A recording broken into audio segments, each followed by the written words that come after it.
Chinese economy. After crash, Wall Street pours back in. Hong Kong's stock market has outpaced global peers this year, prompting major investment banks to revise their outlooks on Chinese equities.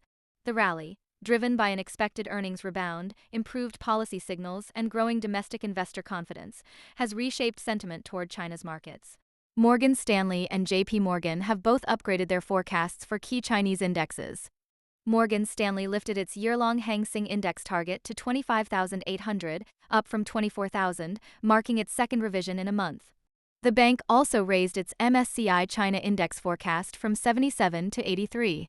Similarly, JPMorgan increased its MSCI China Index forecast from 67 to 80, citing a 5% earnings upgrade for Chinese firms over the next 2 years.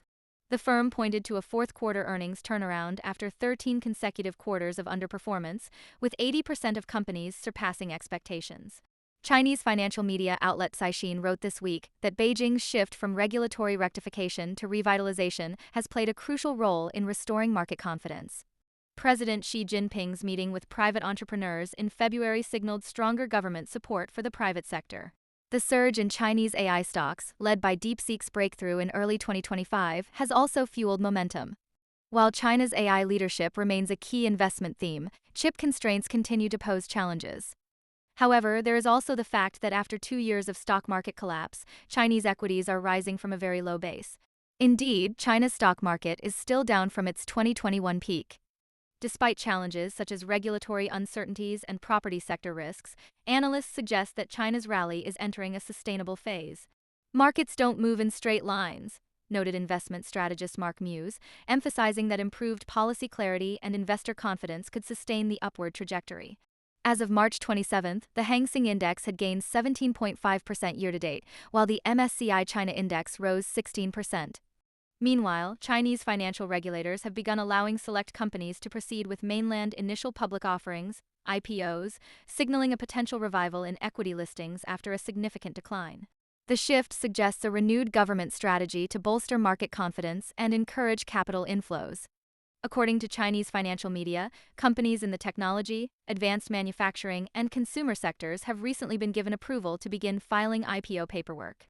The easing of IPO regulations reflects Beijing's broader economic strategy, stimulating consumption and strengthening domestic capital markets amid escalating trade tensions with the United States and structural problems at home. With mainland stock indices showing signs of recovery, Beijing appears confident in supporting new IPOs, potentially setting the stage for a renewed listing surge in the coming year. Chinese leader Xi Jinping urged foreign business executives to defend trade and said globalization was unstoppable, drawing an implicit contrast between Beijing's policies and President Trump's tariffs.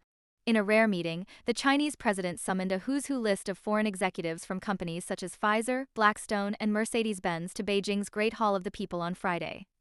He also assured them that China was open for business and eager to help foreign companies thrive.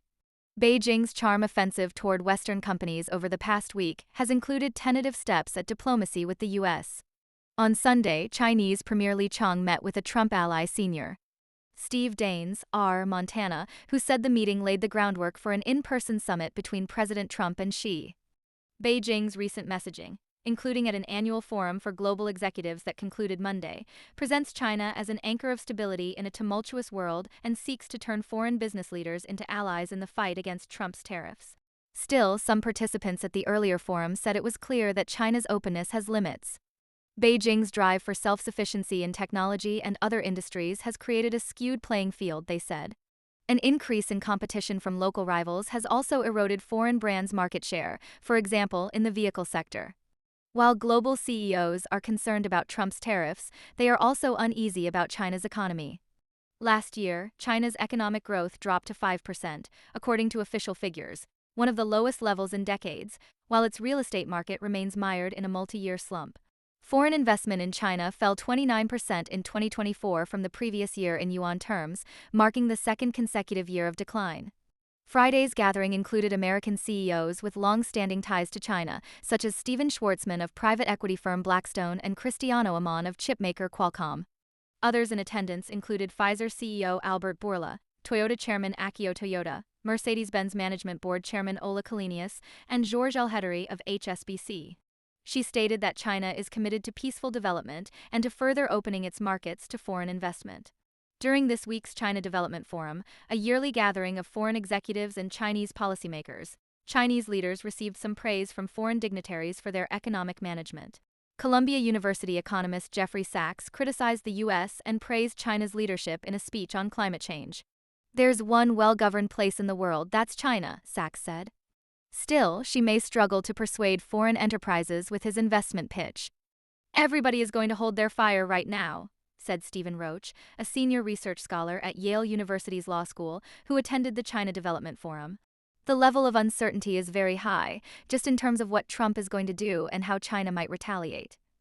This past January, in an annual survey conducted by the American Chamber of Commerce in China, 30% of the more than 360 respondents said they were considering or had begun relocating manufacturing operations to alternative locations, a record high in the Chamber's 27-year survey history. Tightening national security restrictions and the risk of staff detention or arrest have unnerved many foreign companies.